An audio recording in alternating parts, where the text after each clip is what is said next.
I'm Aaron Sagers, and this is Talking Strange.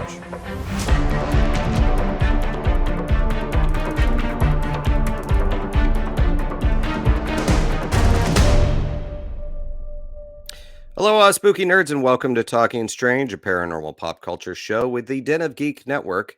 Of course, available on Apple Podcasts, Spotify, and YouTube. As always, I'm your host, journalist, author, researcher of weird things, Aaron Sagers, also appearing as host of the Netflix series 28 Days Haunted and the Travel Channel Discovery Plus show Paranormal Caught On Camera. And I'm actually getting over a bit of a cold, but it is a well-earned cold because I've been running myself ragged.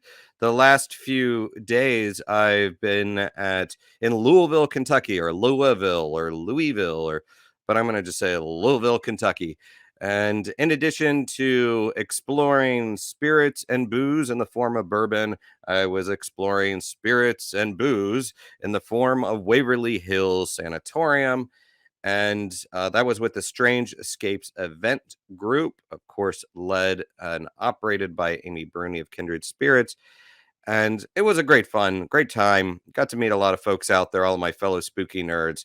And if I saw some of you guys out there, give me a shout out in the comments if you are watching this live. Love to hear from you. Up next, I'm heading to Mansfield, Ohio State Reformatory in Ohio.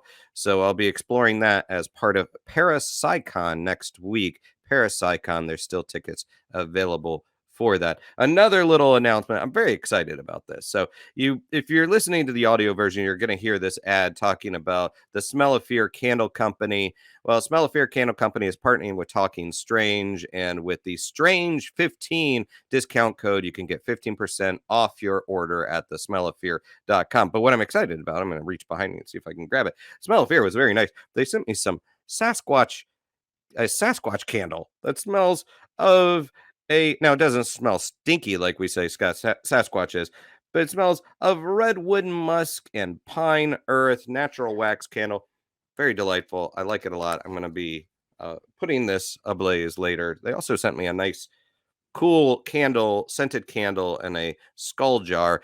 And the other thing is, if you email me at talkingstrange@denofgeek.com with a story about encountering phantom smells, a cigar, perfume, or maybe you were in the woods and you smelled a less aromatic or less pleasingly aromatic Sasquatch or something like that, send it to me. Send your stories to me, and you could win a gift set from the Smell of Fear Candle Company. Okay, I have prattled on for far too long because I want to bring in my guest. Her name is Charlie Guy, and she is a ghost tour guide with the City of the Dead tours in Edinburgh, Scotland. I had the opportunity to join her for a tour last year, and I have been trying to get her on board for the podcast. And look, she's a very busy person, and because in addition to being a ghost tour guide with the City of the Dead tours, she is a researcher with a focus on 19th century death traditions and superstitions and monumental architecture. She is also a human anatomist and trained in full body dissection. So, with that said, let us go ahead and bring her on and get those questions ready. Charlie, thanks for joining me today. Hey. How's it going? That was a very long introduction. You should have just said qualified weird. That works. I like qualified weird. That is, we those of us in this spooky nerd community, we embrace the word weird and weirdo as it's those that take control of their own destiny. And yes, our tribe. Yes, that's right. So, well, and I see we're also joined by some other guests in the background there. There's George and Bertie behind me as well. They're my two friends. So. Right. They're looking a little thin, it seems like. Yeah, well, you're not the first person that said that. If I had £1 for every time that joke had been made, I'd have about £5. Well, I appreciate it, Charlie, for pointing out how unoriginal my jokes are. Right. To be honest, I'm still writing down spirits and booze because I'm stealing that. Oh, okay. Please do. So I know you're not originally from Edinburgh. No, I'm from Leicester originally. Leicester. Okay. And actually, us Americans, we have a difficult time with some of the About an hour pronunciation. north of London. Yeah. Oh, I know Leicester actually, and Okay. I know not to pronounce it Leicester, Leicester, or whatever. We know Leicester, but Mhm. just to kick things off, so a long time ago, I did live in Glasgow for a Mhm. while, and I made a lot of jaunts over to Edinburgh. But am I mispronouncing? I know some people say Edinburgh, That's Edinburgh. wrong. That's wrong as Right, well. Edinburgh. Edinburgh. Yep, saying it Okay, fine. okay. I was actually There we quite go. impressed with you because most Americans get it wrong. I know But, yeah. Well, You try. I live in Williamsburg in Brooklyn, and we just Mhm. say Williamsburg. So, Mhm. but what would you say makes Edinburgh a good paranormal city? And you can take that word in any way you so Okay. choose. So the way that I like to think of it is that so there's a theory of haunting that I'm sure you guys have heard about because you're my weird nerdy community called the stone tape theory of haunting, which is that energy will collect and store, and then events will repeat, a bit like playing a videotape. Now, Edinburgh is so old, and it's essentially a city upon a city upon a city. It's been rebuilt and knocked down and rebuilt, and these things have happened, but it's all been contained in the same space. And I just think it's such a collection of energy in that space. It makes it very active for paranormal things to happen, whether that be poltergeists, whether that be ghosts. There's a ghost in every corner in Edinburgh. We've got lots of just interesting little folk history things. Walking down the Royal Mile, there's loads. So it's just, you can learn something new every time you go out in Edinburgh, and there's always something to kind of pick up on and research and dig into. So it's just a fascinating place to live, really. What was a story from the city that predated you actually living there that fascinated you? Oh, there's so many. So I actually got in touch with Jan Henderson, who runs City of the Dead, when I was researching my second dissertation that was on the history of the cadaver. So I was looking into sort of body snatching and those kind of funeral practices and all that kind of stuff. But he gave me some fantastic information just about the Royal Mile itself. So there's, I don't know if you saw Paisley Close when you were on the Royal Mile. Yes. And there's Heathaway House. So did you see the bust of the little boy? I don't recall if I saw the bust of the little boy. Okay, so when you go down the Royal Mile, you look at Paisley Close. Paisley Close has a statue above it of a little boy's face, and it says, "Heave away, lads, I'm not dead yet." And that's because in 1860 there was a fire, the building collapsed, and 32 people were killed. And as they were clearing the rubble, there was a little boy stuck underneath, and he said, "Heave away, lads, I'm not dead yet." And they managed to get him out alive. So that's been sort of memorialized in the stonework of the building. His little effigy that's there. So it's just interesting things like that sort of drew me into the city, really. Well, explain some of the death traditions that are unique or somewhat signature of Edinburgh. So Scottish traditions are kind of different from English ones anyway. They tend to involve a lot more alcohol. So there's some stories that go with that as well.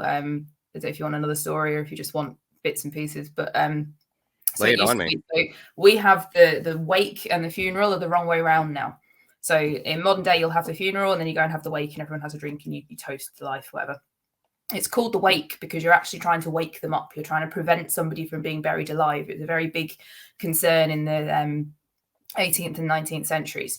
So the more raucous, the more people were there, the louder it could possibly be, the more respected that person was because you were desperately trying to make sure they weren't buried alive. So in Scotland, particularly, these would turn into sort of big gambling events, like coffin lids would be used as poker tables and everyone would get very sort of riotously drunk. And then you'd have the funeral the next day and whatever. So there is the story of Maggie Dixon from 1724. I don't know if you saw Maggie Dixon's pub on the Grassmarket when you were in Edinburgh or not. I don't recall. It all recall. culminates there anyway. So Maggie Dixon was a barmaid. She was only a teenager. I think she was 19. And she fell in love with the landlord's son.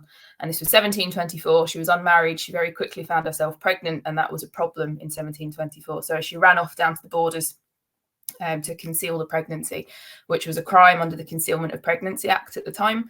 She gave birth to a stillborn child and she was found trying to float the body down the river. She was trying to pretend that nothing happened. But they arrested her. They said that she'd murdered her baby, which she denied. They brought her back to Edinburgh.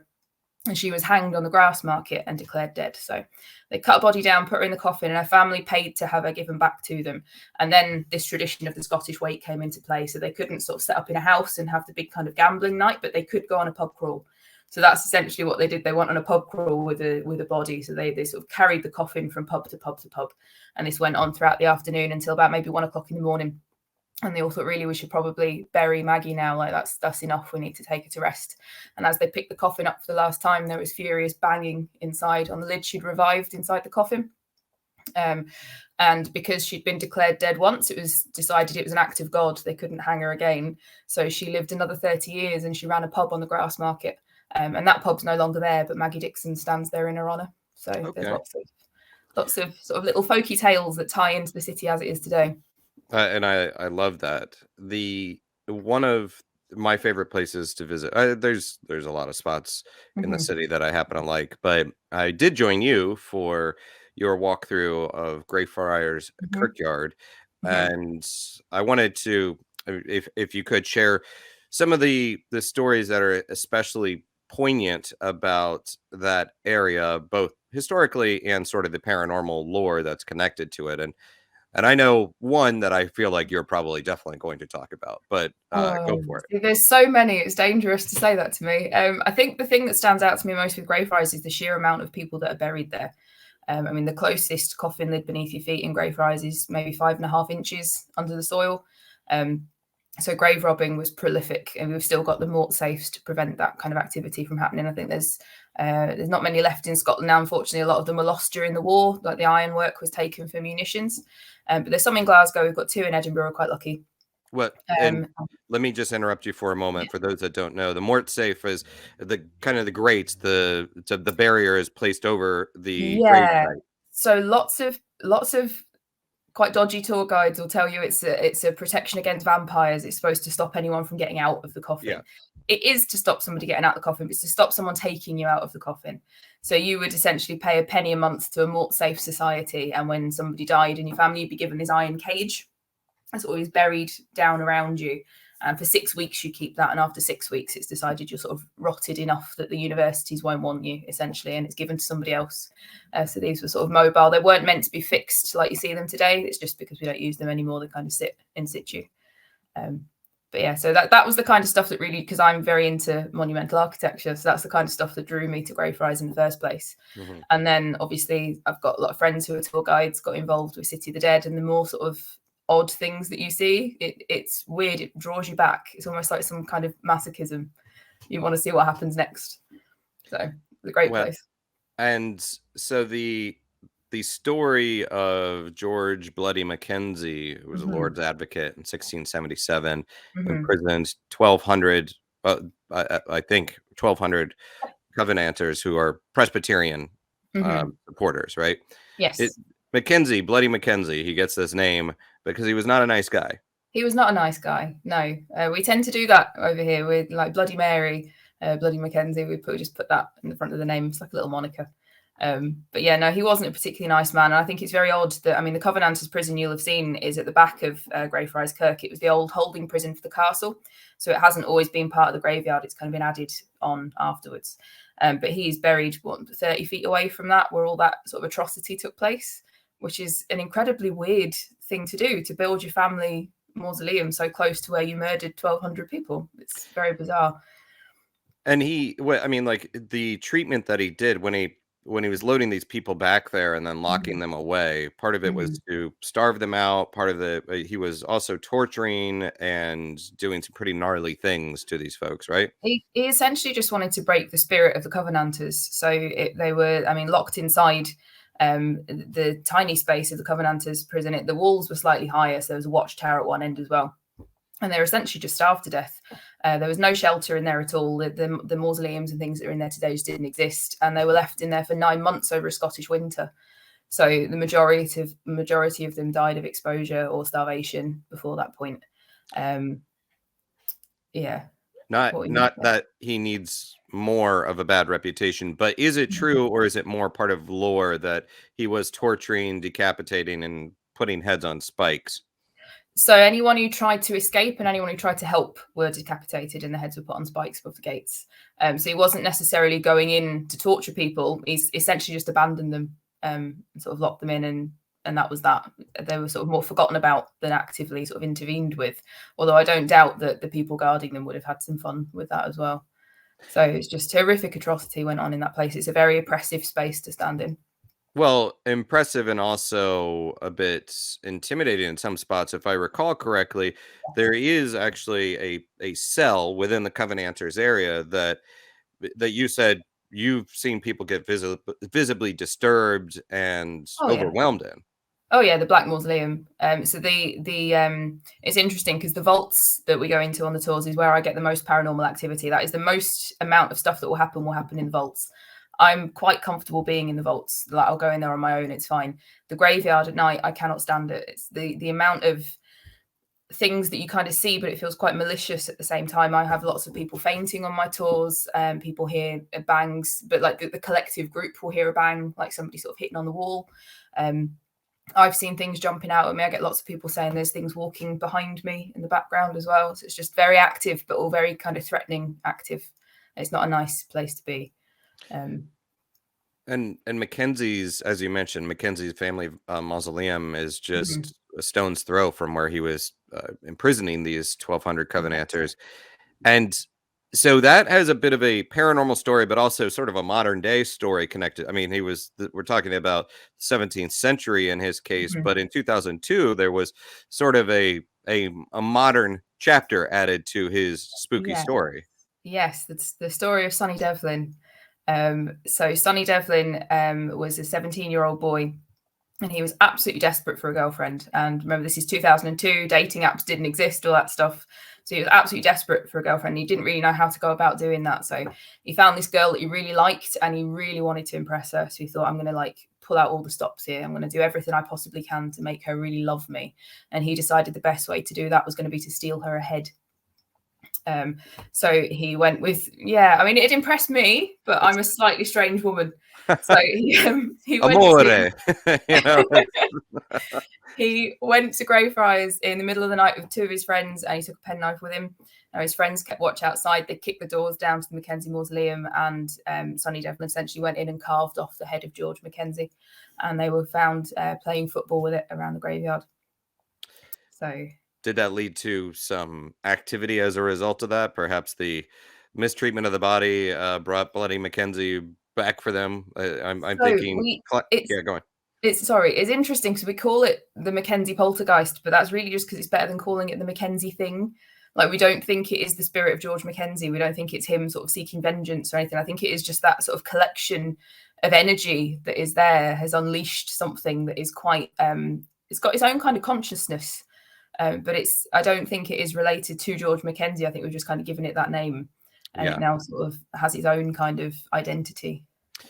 What I found fascinating about Mackenzie is you do have these people that end up being just uniquely, become uniquely associated with their horrible acts, and he was. And Robert Louis Stevenson even wrote of him, quote, "When a man's soul is certainly in hell, his body will scarce lie quiet in a tomb, however costly. Sometime or other the door must open, and the reprobate come forth in the abhorred garments of the grave." So it sounds like there were stories of Mackenzie and Mackenzie's ghosts even during Robert Louis Stevenson's time. Yes, he's got a fantastic reputation for being a very nasty man. But that is the thing that I keep coming back to, is that he's buried so close to where that happened. I think you have to have some kind of sick kind of pride in how you've sort of treated people so badly to be able to do that, and to bury, I mean, his wife and his daughter's buried there as well. So it's just a very strange thing to do. I'd love to psychoanalyze him, but there we are.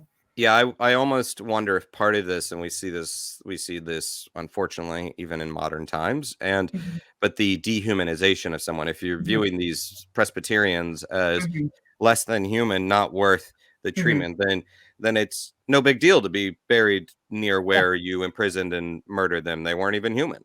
Yeah. There's actually just outside the gates of the Covenanters prison. So you've got the two big tombs, and then there's a little one. It's at the grave of Alexander Henderson, and he was one of the leaders of the Covenanters. And if you look at it, it's peppered with gunshots, because when he was interred there, the soldiers used to come down from Edinburgh Castle and use it as target practice. So it's a lot of complete dehumanization, lack of respect. Just that it was, an incredible period of history that I think needs to be focused on more, if I'm honest. But yeah.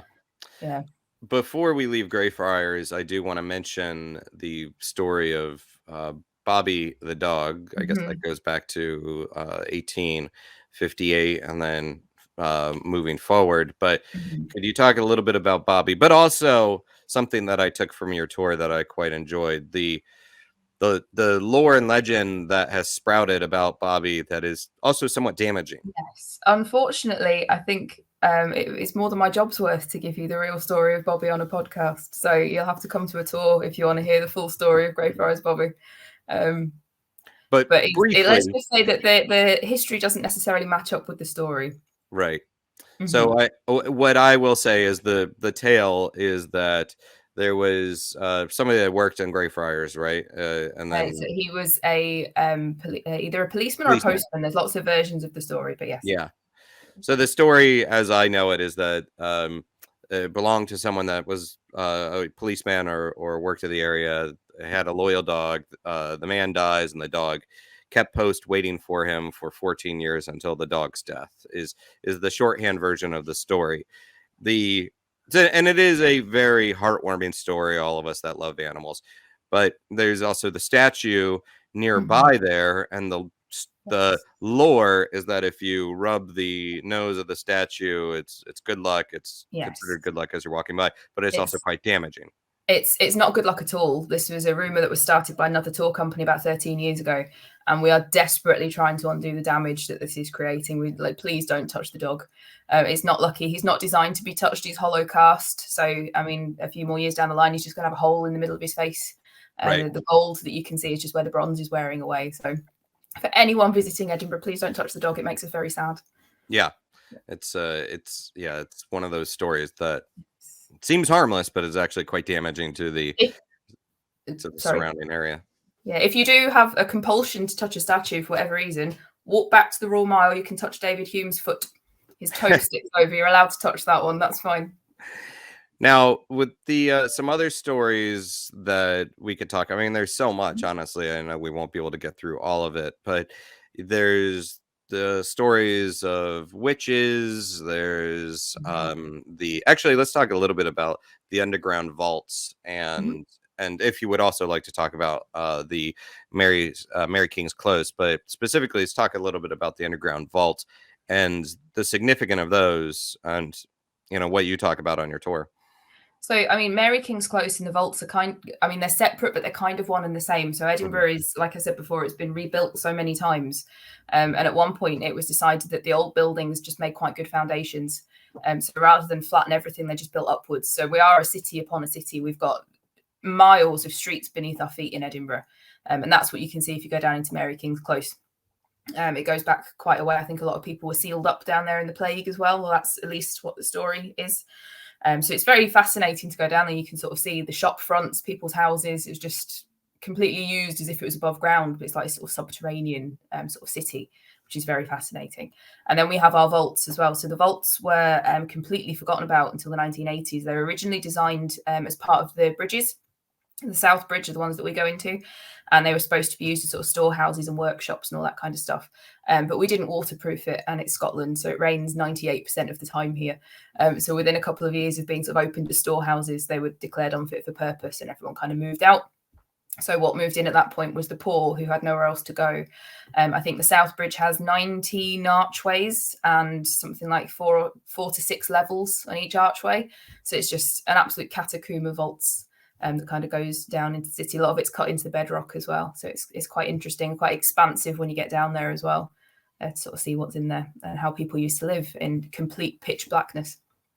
There's stories, or at least perhaps theories, though some might be unsubstantiated. You tell me about the Resurrection Men and specifically Burke and Hare perhaps going down there for their own purposes of acquiring bodies that they could then sell off to the medical schools. Is that something you think actually was taking place in those vaults? Absolutely. So Burke and Hare, I have to make a very picky differentiation. Now, Burke and Hare weren't body snatchers. Burke and Hare were murderers. Murderers, So yeah. a true body snatcher would go to a graveyard or a mortuary. They would find somebody already dead. Burke and Hare were looking for the living. So if you're looking for somebody to murder, you're looking for someone who is unknown in the area, maybe new, maybe lost, maybe doesn't have all their wits about them. You want to sort of befriend someone and take them away. You're looking for someone vulnerable. And that's exactly the kind of people who are staying down in the vaults. Sort of the vulnerable that had nowhere else to go. And Burke and Hare murdered 16 people minimum within a 9-month period. So they were very successful in finding vulnerable people. Is it so? Yeah, and I know that a lot of their work began at their inn, but so is it substantiated that they were operating in the vaults as well? I believe so. I think there's Jamie Wilson, or Daft Jamie. He was one of their victims. I believe he stayed down there for a time with his mother. There's lots of stories. They could have been at various parts of the city. That was one of the most vulnerable areas. So I would imagine, if they're looking for somebody to take home, that's where they would go. But obviously, they didn't write a diary, so I don't know where they met the 16 people they took home. So, but yeah, I think there was a very high probability that they were certainly stalking the vaults down there. Sure. Yeah, it's easy to find people that won't be missed. Very easy. Yeah, and if somebody, you've been down there, you can't see your hand in front of your face. It's absolute pitch black. So if you go down there and say, why are you sleeping here? Come on, we run a hotel. Someone's going to go with you. Yeah. Well, and stories of hauntings down there as well. Yes. Like I said before, it's the most activity that I will get on a tour is always in the vaults. An incredible amount of activity and various different spirits. So we've actually recently as well started coming up against somebody called the Woman in White, who I have no stories about. I've never heard of this woman before, but several of my tours in recent months, people have come out and gone, who's the Woman in White? I've seen her in the corner. I have no idea. So we're sort of discovering new stuff all the time down there. It's a very exciting place to be. Even if it doesn't always appear that way, a lot of people come in and are sort of like, it just looks like a cellar. It's not, though. Like the amount of history that is there, and if you sort of pay attention, you'll see what's going on around you. It's quite interesting. Yeah, I mean, to the point that you can see some actual bones under there. Are those just props that someone else placed down there, or are we encountering through some of these spaces actual human remains? So there are human remains in the walls. There's human remains underneath the floor in the first section that we go into as well. It was used as a burial site for a long time. Human remains have been discovered down in the vaults. Yeah. And let me just go through and say hello to some of the people that are watching this live. Michelle, looking forward to seeing you in Virginia City as well. Tammy, hello. And Nikki, I'll be in Mansfield, Ohio at Parapsychon next week. And also hello to New Orleans. Vicky, Dorset, UK. Bobby, hello guys. Janet, thanks for hanging in there with us and checking out the talk. So some of the other areas that you would like to talk about, what else comes to mind that you enjoy? I mentioned, yes, the witches, which there's a monument, I believe, or a plaque next to at the base of the castle, and then there's the castle itself, where we have stories of a headless drummer boy and a piper. And what's a favorite of yours that you'd like to talk about outside of the ones we've already spoken of? One of the ones you've just mentioned, so the drummer boy, there were tunnels discovered from Edinburgh Castle leading down the high street, and they didn't know where they went, but they were so small a grown man couldn't fit down them, so they sent a little boy with his drums, and it got halfway down the mile and then just stopped, and he never came out and never came back, and no one could ever find him. So that's the headless drummer boy, who you can supposedly still hear. We've got phantom bagpipers. There's supposedly French prisoners of war that march around the castle as well, so we've got lots of various ghosts in the castle. But I think my favourite ghost in Edinburgh is Sophia Jex-Blake. And she is supposed to haunt the old anatomy theatre at the University of Edinburgh. So she is part of the original Edinburgh 7. Have you heard of the Edinburgh 7? Probably, and I haven't retained the information, so refresh my memory. Shocking. So the Edinburgh 7 were the first group of female students allowed to matriculate into a medical course. They weren't allowed to qualify, they weren't allowed to graduate, but they could study medicine. So Sophia Jex-Blake was one of these. She was a massive feminist. She was an incredible woman. She ended up being the first female doctor practicing in Edinburgh, even though she wasn't allowed to graduate. And in 1870, there was the Surgeons' Hall riots as well. So these 7 women had done their studying. They'd performed just as well as the men had, sometimes often better than the men had, and they had their final anatomy examination lined up. And when they turned up to the surgeon's hall to do their anatomy examination, there were hundreds of men lining the streets to stop them getting entry, and they were pelting them with stones and with rocks and insults. They closed the gates and wouldn't let them in, and they nearly missed the time of their exam. So in the end, another student inside took pity on them and opened the gates and let them in. And I think it's a credit to these women that after the exams, they refused to leave a side street. They went out the main way again and faced all these men down the street again. And they graduated. I think it was 5 of them graduated in the top 10 spaces. So she did incredibly well, but she was never allowed to graduate. So her spirit is supposed to haunt the old anatomy theatre at the University of Edinburgh, which is where William Burke was dissected as well. Okay. She has been a bit quieter recently, but she was awarded a posthumous degree in 2019. So maybe she's been placated a little bit, but she supposedly wanders around in there. I think she is my favourite. I like an angry, vengeful spirit. Well, for good reason too. It seems like, not angry, but perhaps not angry in the same level of her being awful, but people being awful towards her. Yes. Are you familiar with the Banshee Labyrinth? I know of it, yes. Yeah, I didn't know if that was something that you had any thoughts on. I know it's a pub, I believe, where apparently people had had encountered a banshee, and I didn't know if that was something that you had any information on. I don't have any information on that. What I will say is that every pub in Edinburgh has a legitimate ghost in it. There's Deacon Brodie's on the Royal Mile. Right. Ghost. I work at one of the comedy clubs that is definitely haunted. There's so much through the city. It's not hard to come up against a place with a ghost, and they are usually legitimate as well. So you also work at a comedy club? Yes. I don't sleep much. I was gonna say, I don't even know how you found time for this interview. You are a very busy person. You're covering lots of ground. Yes. So I mean, with that in mind, I mean, considering all of your credentials, what is the appeal for doing the ghost tours? Simply, quite frankly, you have enough to keep you busy. So what is it about doing these tours for City of the Dead that is fulfilling for you? Part of it is that, I mean, a very small part of it, to be fair, is that I get to meet people from all over the world. Like, there's such a mixture of people and experiences, and hearing other people's paranormal experiences is really fun as well. A larger part of me is that the scientist in me wants to see what happens next. Like, I like evidence, and the amount of things that I have either experienced myself or had other people report to me that I can't explain, I'm fascinated by. So I would much rather keep myself in there and try and get an answer to it, or try and just see if something else happens. It's very, like I said, masochistic, because sometimes it's not very nice, but I want to know what's going on. So yeah, it's definitely that kind of inquisitive draw to it. I mean, I would most certainly agree with that.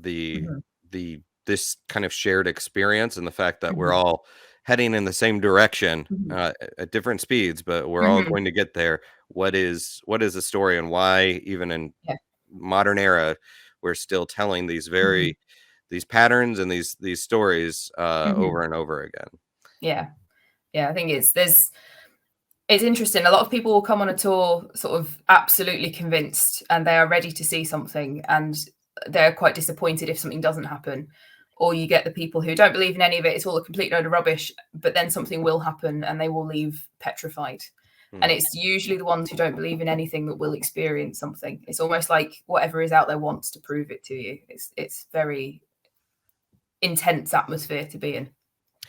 Culturally, every place has sort of a different thought on ghost stories or talking about ghost stories. And while yes, most certainly it seems like every pub in Scotland overall has a ghost associated with it, and some places advertise it a little bit more than others. It's a great talking point and makes it a great landmark for tourists. But culturally, do you find that most people that live in Edinburgh want to talk about ghost stories, or does the common person just treat it as like, rubbish, they don't want to get into it, especially when American tourists show up and they're like, tell me a ghost story? So, I mean, in general, if I was to meet a stranger in the pub, it wouldn't be something that would be discussed. But I struggle to think of a friend I've got now who hasn't encountered a ghost at some point. or who doesn't have a strange story to tell. Like, it's very ingrained in the psyche that we discuss these things. And we all sort of share our own evidence and our sort of questions and things, you know, explanations for stuff.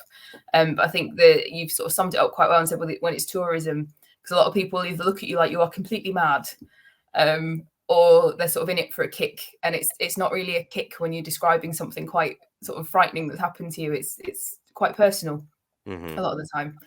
So yeah, I do. Most of my friends will have had an experience somewhere. Not necessarily in Edinburgh, but definitely at some point. Right. Did you ever experience anything as a child and growing up in the UK in Leicester? Nothing in Leicester, but I did have a house ghost when I lived in Wigan, who I named Mavis because I thought it might make her happier. It didn't. So I had Mavis for a little while. She flooded the house out. She was fun. And then since I've been doing the ghost tours, I've been followed home twice as well. Wait, back up with Mavis. What did Mavis do? Poor Mavis. She flooded my house. I was sort of umming and ahhing between moving to Scotland or not, and on the cusp of that, she made the roof leak. The sink broke. The toilet flooded. Everything, just water everywhere. And all at once. All in one. And as soon as I said, "Fine, I'm going," it all just stopped. It was very, very weird. Wow. So yeah, she chased me out. Whether or not she was trying to get rid of me or trying to give me a push, I don't know. Yeah, I mean, Mavis, overall, it seems like Mavis did good by you. She maybe motivated you. Yes, I'm very grateful to Mavis. And let me also say to the folks out there, hello, Brandy. Now I've got a frog in my throat. And hello, Sandra. Someone asked if we're going to talk about Jack. Is there? Yeah, go on. Yeah, Jack's my favorite. Has that person? Can I ask? Have they been on the tour? Have they experienced Jack?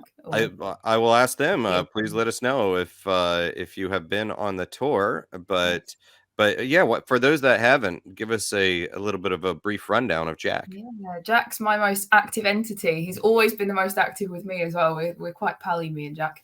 So he's a little boy. He's around 6 or 7 years old, and he's very, very sweet. He's very, very interactive, and it's thought that he's sort of looking for his mum, so he will tend to interact with women.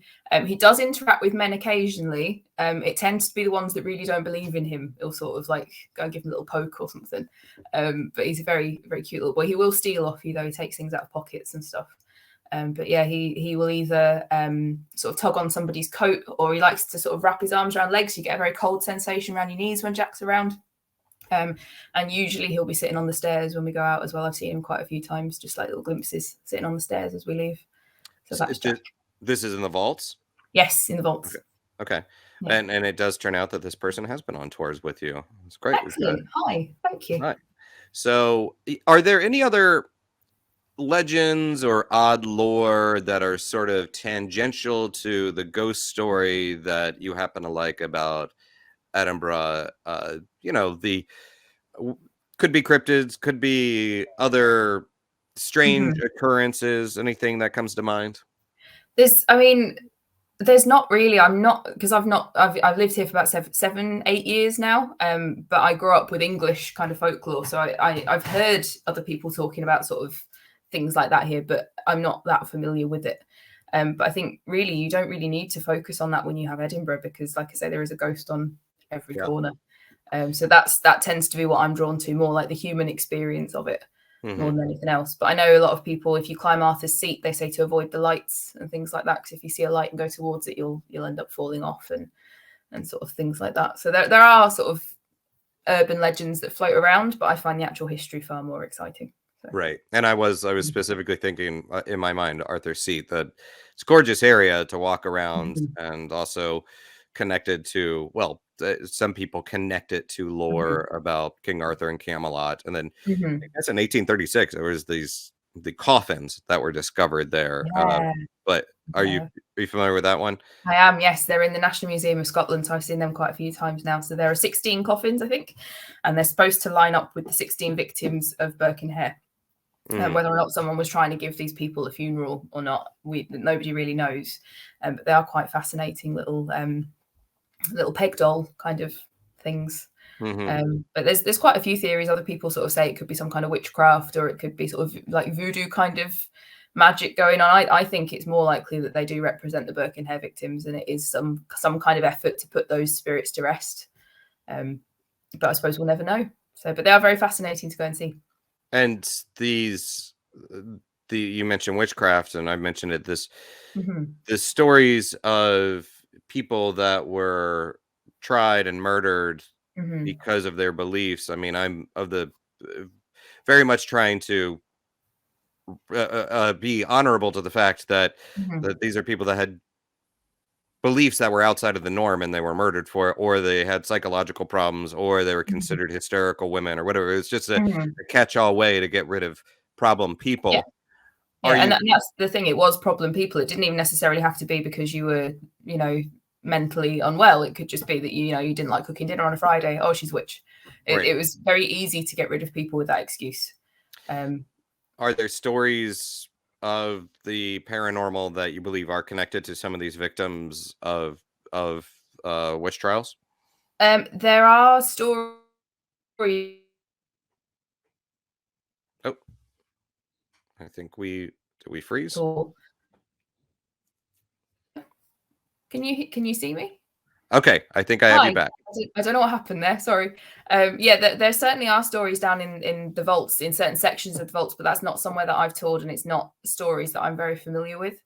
But I mean, if you look at the treatment of the prisoners in the Tolbooth prison, if you go to the heart of Midlothian next to St Giles Cathedral, that's the entranceway to the old prison. And the reports of how people were treated there is just as bad as the way that the witches were treated as well. So I think we've got quite a history of being quite sadistic to people weaker than ourselves in Edinburgh. I mean, globally. Yeah. Is Thomas Weir, are the stories connected to Thomas Weir said to be this Satanist and has lots of colorful tales connected to him, and I believe even ghost stories connected to him? Is this something that you think is just more lore, or was this a person that was truly up to no good? I genuinely can't answer that question. I don't know. The stuff that I have heard, I've always taken as more sort of fanciful tourist kind of stuff. But I would quite like to look into that a little bit more and sort of dig a bit deeper and see what's going on. I just haven't had the time for various reasons. For all of the projects that you're involved with. My 700 jobs. Yes.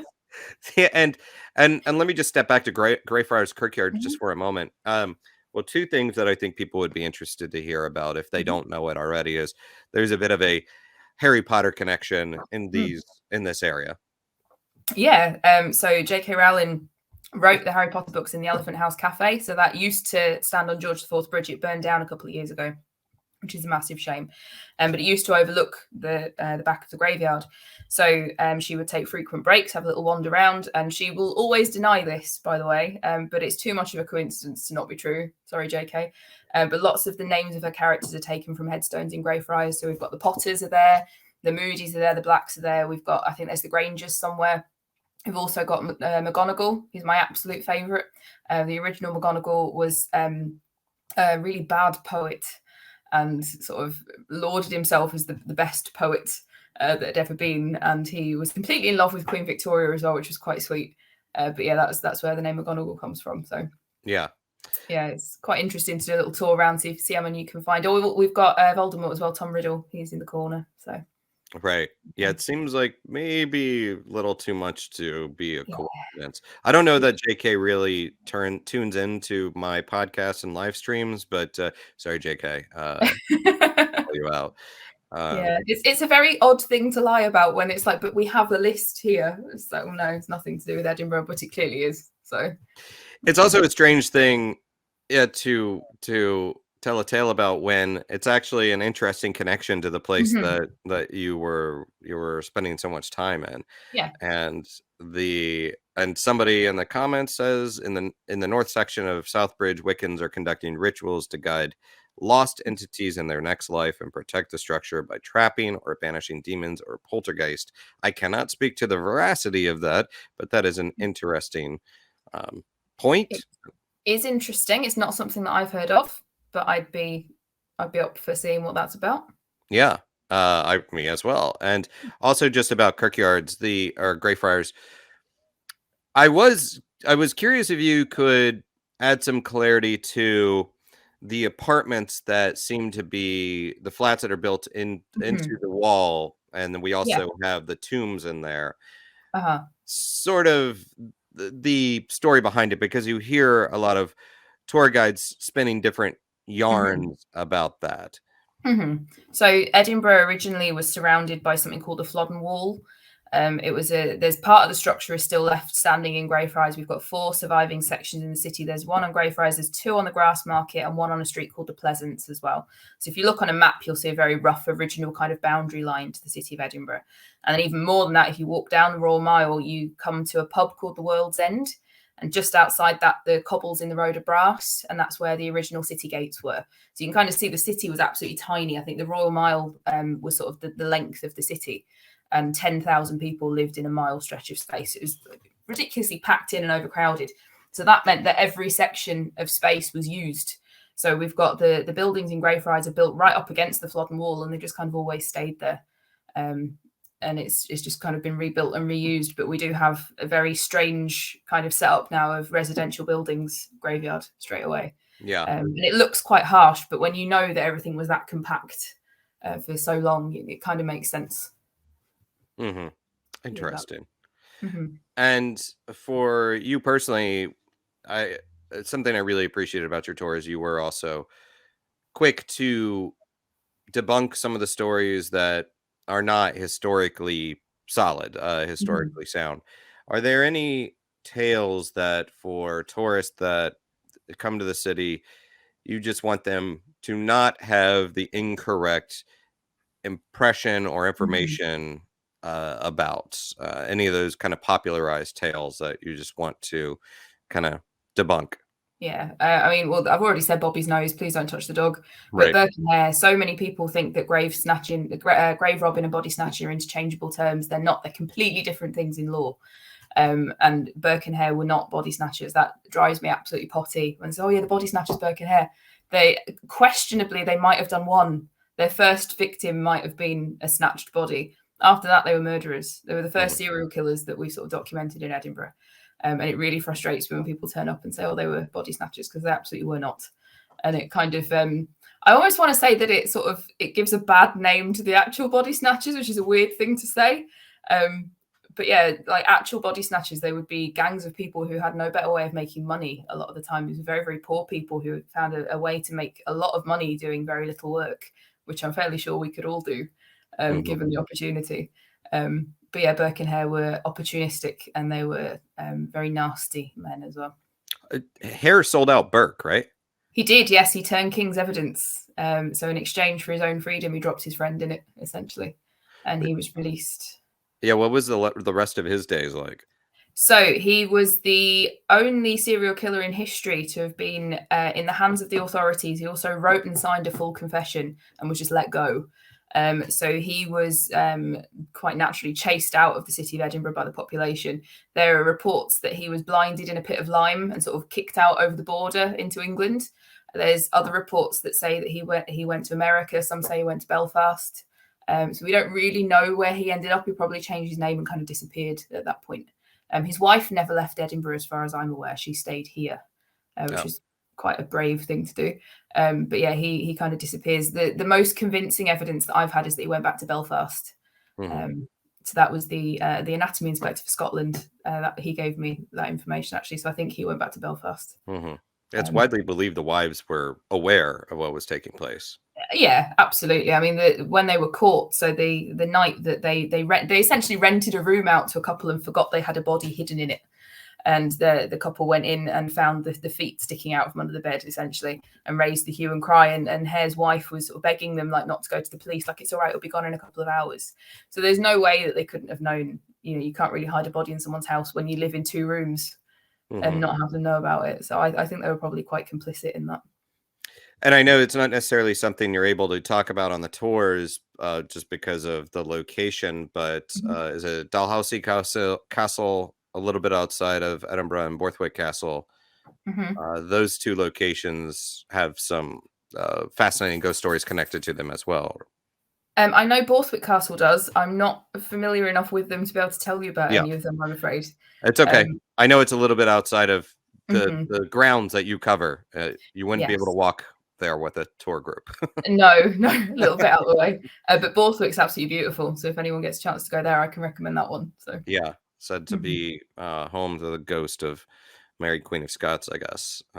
So I yeah, I think maybe she's got better places to haunt. I can see Darnley haunting a few places, but yeah. yeah. Well, and it's always a question about why is a place haunted. I mean, Mhm, operating off of theories, who is to say mhm, why one would stick around a location versus not? I mean, mhm. for me, if I should become a ghost, I'm not going to be staying in New York City. I'll be heading off to Fiji or somewhere quite warm. Traveling ghost. Yes, yes, Nice. traveling Yeah. ghosts, I racking up suppose it the. sorry, what was that? Oh, I said racking up the miles, the frequent haunt miles, I guess. Yeah, go for it. I suppose it depends if you think that ghosts have consciousness, because if you have a consciousness, then you actively choose where you are. Whereas if you'll say the ghost of Catherine Howard runs the same corridor in Hampton Court Palace every night, screaming for her life, I don't think she does that because she knows she's doing it. I don't think she makes an active decision. All right, come on, it's 10 o'clock, off we go. I think that's sort of history replaying itself. So it Hmm. depends sort of which theory of haunting you go with and why somebody might be there as well. So there's lots of different layers to think about. Yeah, I kind of go with all of them. I think it's Hmm. possible since we don't know and there's not necessarily rules that we're Hmm. familiar with. It's quite possible that we have the residual haunt, the echo in time, as well as maybe Hmm. someone actively having unfinished business, Hmm. and then something else, and then other things entirely Yeah. that are haunts out Yeah. there. And I mean, you can get one ghost can haunt three different locations, miles and miles apart. So Yeah. that's another thing. Is there three of that person now, or is it a residual energy, or like how do they do it? So it's when you actually start digging into like theories of haunting, it's very very interesting, kind of the physics of it, I suppose. I am going to throw a final comment up here because I Mhm. cannot speak to the veracity of this, and I was curious Okay. if you had any awareness of this. But my friend Eric said he is a academic, so hopefully he knows what he's talking about, Eric. But in the comments says the Scots called spirits the she, but spelled it as the Sith, and they were all drinking whiskey. So he can't speak to the accuracy of this, but would enjoy this Star Wars connection. I do love Star Wars, and I am a Star Wars nerd. But is this something that you've heard of the she, the Sith? I don't speak Gaelic, but it looks like it could be true because Gaelic doesn't make any sense as it's spelled to how you pronounce it. To me, doesn't make any sense. So it could be true, but Could you'd need be. to find a Gaelic speaker. I know. All right. Hmm. The Eric, that is on you. You have to find us a Gallic speaker to be able to verify this. But it is interesting, and I do Hmm. appreciate him speaking to my Star Wars love. And Charlie, before we wrap up, before we let you go, how can people support you, keep up with the work that you do, and how best might they be able to catch up with you on a tour? So I am on Twitter, so at CG Anatomy. That's me. And if you want to book a tour, there's sort of few and far between at the minute with all the other things that I've got to do. But if you get in contact with City of the Dead and ask for when I'm next available, come along. So I tend to do the double dead. So we'll do the vaults and the graveyard, get double whammy with me. And you have a book as well. I do have a book coming out, yes, but that is not particularly paranormal. But yeah, there's all the information on that on Twitter. That's about arts and medicine and various other bits and pieces. So Plug it, Charlie. What is it? it's called the art of medical communication, bringing the humanities into clinical practice. So it's all about how we can use poetry and literature and film to make us better at talking to each other and a bit more empathetic. So I think that most certainly applies to even paranormal research. So, I mean, it's even being a better human and better communicator is important for life, but also pursuing the afterlife. So, oh, I thank you for the appreciate plug. that. I appreciate that. So Yeah. So, well, Charlie, I'm going to ask you to stick around even after I sign off for a second. We'll speak offline, but Charlie, Guy, I'm so appreciative of your time. I know it's quite late over there. And she is a ghost tour guide with City of the Dead tours in Edinburgh, a researcher with a focus on 19th century death, tradition, superstition, and monumental architecture, and a human anatomist. And a trained and full body dissection and gives a really great tour. So Charlie, thank you so much for your time today. Well, thank you for having me. It's been fun. It's been a very quick hour. Thank you. And I'm Aaron Sagers, and this has been Talking Strange. If you have stories you'd like to share of the strange and unusual, email us at talkingstrange@denofgeek.com. And until next time, be kind, stay spooky, and keep it weird.